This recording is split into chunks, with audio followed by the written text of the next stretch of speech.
Habang papunta nga pala ako sa may palengke, bigla na nga lang palang may napansin ako sa may panggilid ko. Medyo may umiingay-ingay nga pala na parang may kumakalansing na bakal. Kaya naman agad-agad ko nga pala tong dinala sa may shop at pinacheck ko na nga pala kaagad itong panggilid ko. Sigurado ko na nasa panggilid lang yung umingay.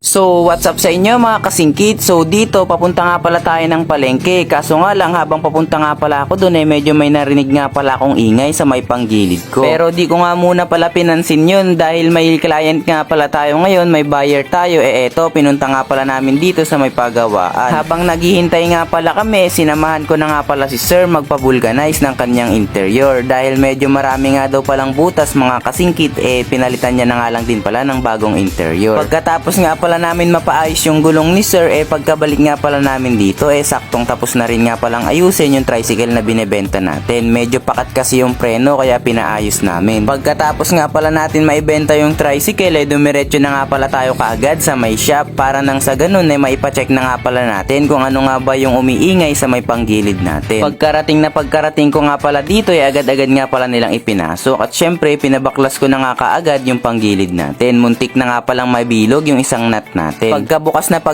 nga pala ng panggilid ko, wala rin naman ako nakitang pagkukos ng ingay dito. Kaya naman agad-agad kong pinabaklas ito para ma-check na rin yung mga nasa loob. At dahil nabuksan na rin naman yung panggilid natin, napagdesisyonan ko nga din pala na ipalinis na rin ito. At pinatanggal ko na nga din pala yung sensor sa may side stand para kahit naka-side stand hindi pa rin namamatay yung motor natin. Pagkatapos nga palang malinisan yung panggilid natin, yung kutob nga pala namin dahil lumuwag na nga pala yung slide face, kaya nagpalit na nga din pala ako noon. Ilang minuto nga lang din pala naibalik na nga pala kaagad. Kaya tinesting ko na nga. And all goods naman na mga kasingkit, wala na nga pala naririnig ko na ingay sa may panggilid natin. Siguro nga dahil lang sa lumuwag yung slide face kaya tumutunog na parang may bakal sa loob. Medyo matagal na rin kasing hindi ko napabuksan yung panggilid ko. Simula nung nabuo yung makina natin, yung nagpa-refresh tayo, hindi ko pa ulit napapalinis yung panggilid ko. Kaya kung ikaw hindi mo pa rin pinapacheck yung panggilid mo, siguraduhin mong ipacheck mo na yan. Bago nga pala natin tapusin yung video na to, may gusto nga lang pala akong i-share na app sa inyo na check ko makakatulong sa inyo. Ito nga pala yung 7s.com. So napakadali nga lang palang mag-register dito. Nandiyan nga lang pala yung username, password, then copy nyo lang yung password nyo, numero ng telepono, and then yung code. Pagdating nga naman pala sa pagde-deposit, napakadali nga lang din pala. Gagamit nga lang pala kayo ng GCash, and yung minimum deposit nga pala 100 pesos. Syempre kapag magwi-withdraw nga din pala kayo mga kasingkit, napakasimple lang din naman. Gagamit nga lang pala kayo ng GCash dyan, and then ise-select nyo lang yung gusto nyong amount na i-withdraw.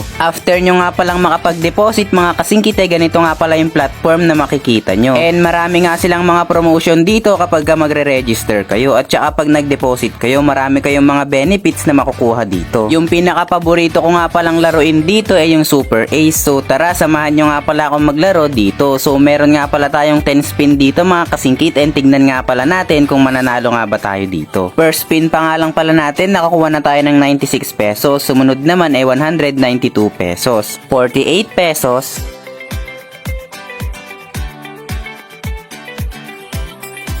24 pesos, and yung mga nakukuha nga pala natin dito mga kasingkit nagta times 2, times 4, times 6, or times 10. Kaya swertihan din to mga kasingkit, and dito sa Super Ace mabilis lang din kayong mananalo. Kaya sa mga interesado nga palang maglaro dyan, nandiyan nga pala yung link sa may comment section. Napakadali lang naman mag-register and manalo ng kung ano-ano pang mga papremyo.